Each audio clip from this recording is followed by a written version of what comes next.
সুপ্রিয় শিক্ষার্থীবৃন্দ, আজ আমি তোমাদেরকে এইচএসসি ক্লাসের আইসিটি বইয়ের পঞ্চম অধ্যায় থেকে একটি প্রোগ্রাম দেখাবো। সেই প্রোগ্রামটি হলো আমাদের পাওয়ারযুক্ত একটি প্রোগ্রাম, পাওয়ারযুক্ত একটি ধারার যোগফল নির্ণয়। তো আমরা সেটা ফর লুপ ব্যবহার করি। তো আমি প্রশ্নটি লিখলেই বুঝতে পারবে যে ফর লুপ ব্যবহার করে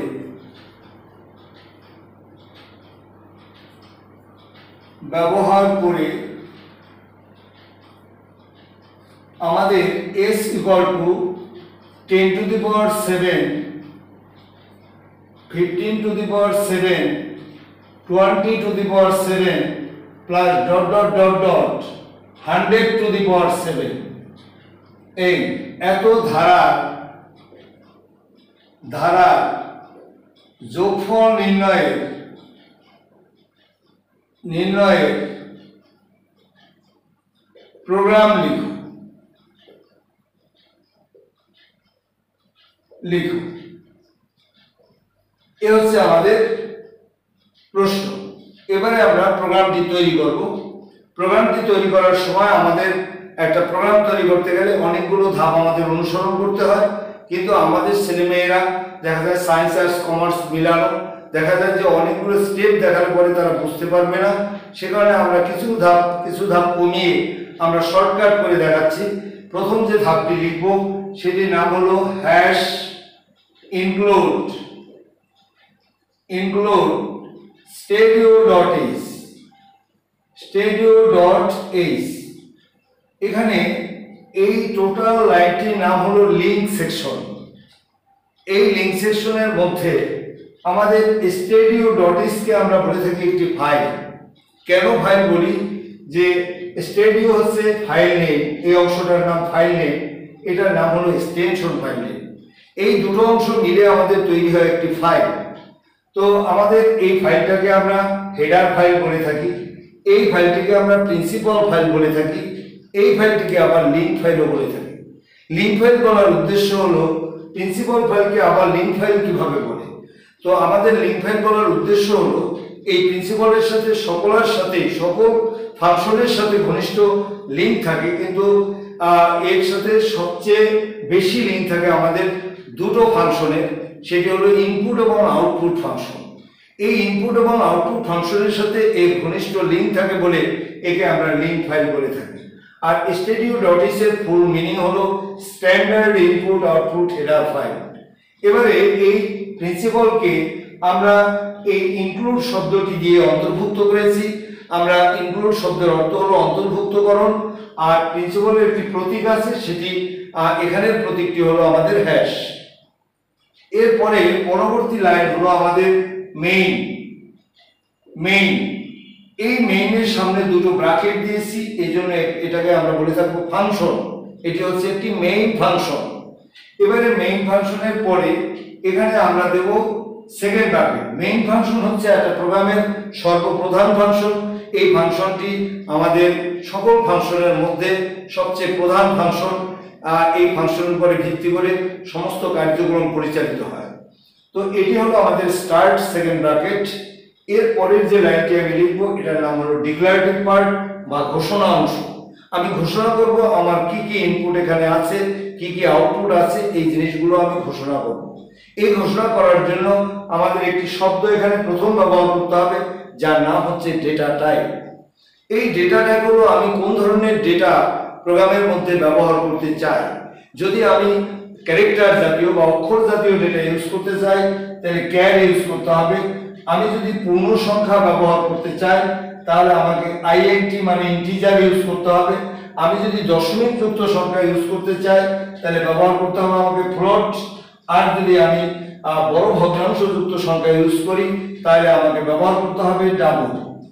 এই যে সাইটটা ডেটা টাইপ আমরা ইউজ করলাম, এর যে কোনো একটা আমরা ইউজ করব।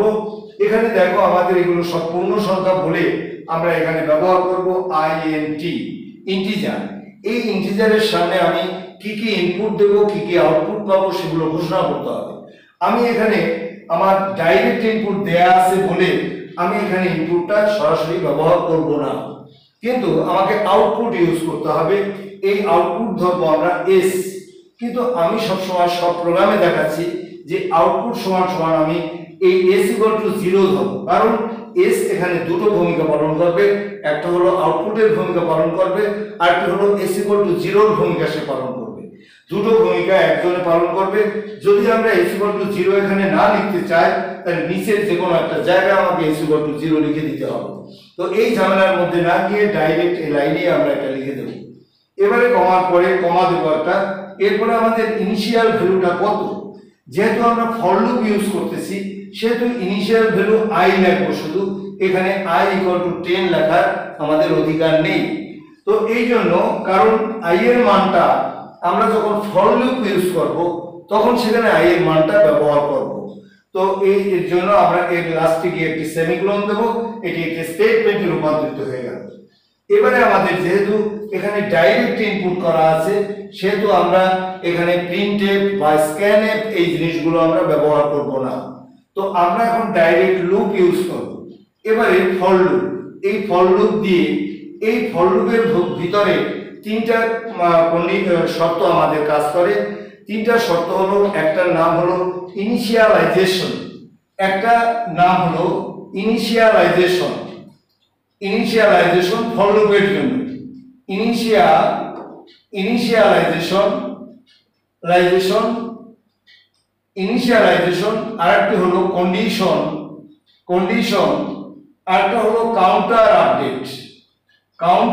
আপডেট বা এটাকে আমরা ইনক্রিমেন্টাল অপারেটরও বলে থাকি।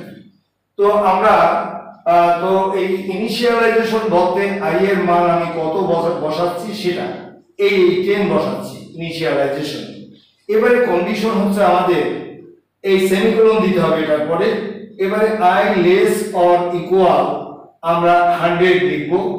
এই 100 লেখার পরে এবারে একটি সেমিকোলন দেব আমরা। এবারে এটা হলো ইনিশিয়ালাইজেশন, এটা হলো কন্ডিশন, এবারে দেব আমরা কাউন্টার আপডেট। এই কাউন্টার আপডেট হলো i এর মান আমি কত করে বৃদ্ধি করতেছি। তো i এর মান i ইকুয়াল টু লিখব আমরা i প্লাস 5, 10 এর পরে 15 এই আমরা বসাবো। এবারে এই যে আমরা ধরাধরি করলাম s equal to 0, i equal to 10, এটি দিয়ে আমি কি তৈরি করব, আমি একটি সূত্র তৈরি করব। সেই সূত্রটি হচ্ছে s equal to s plus, আমাদের যেহেতু পাওয়ার আছে এখানে আমরা পাও ইউজ করব, পাও দিয়ে আমরা লিখব i, 7 অর্থাৎ i এর পাওয়ার 7 করে দেব। তাহলে 0 যোগ i এর মান 10 টু দি পাওয়ার 7 হয়ে গেল। এবারে একটি সেমিকোলন দিয়ে দেব।